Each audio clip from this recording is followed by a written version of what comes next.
But the whole game to me, right? Like why I love Bitcoin and why I think it's so like the potential is so limitless is because like the more you learn about money and government control of money, you realize that that is the whole game.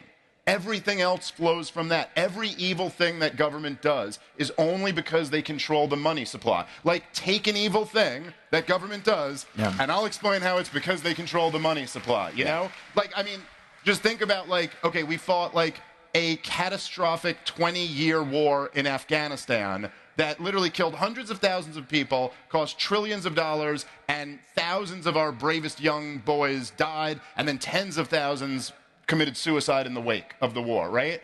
Well, just like imagine if they couldn't print the money for that war. Right. Imagine if they had to tax the American people every month for the war in Afghanistan. You think that thing would have lasted 20 years? No way. You'd have been lucky to get it through a year before the people would have demanded a result. Like, what are you doing here?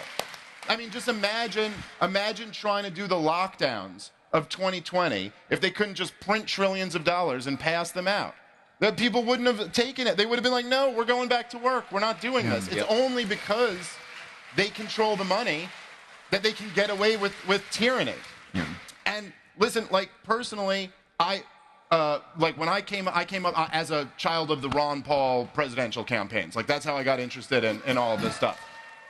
And Ron Paul would always talk about the gold standard at the time. And don't get me wrong, I think a gold standard would be much, much better than what we have right now. The problem is that historically, what do nations do when they're on a gold standard and they need to fight a war? They just suspend the gold standard, you know? So the difference is that what Bitcoin brings is this decentralization, where if you were truly on a Bitcoin standard, someone in Washington, D.C. couldn't just say, we're going off the Bitcoin standard now. That's the power that Bitcoin has, that you can actually have a chance at separating money in the state. And that is the most important thing in the world to do.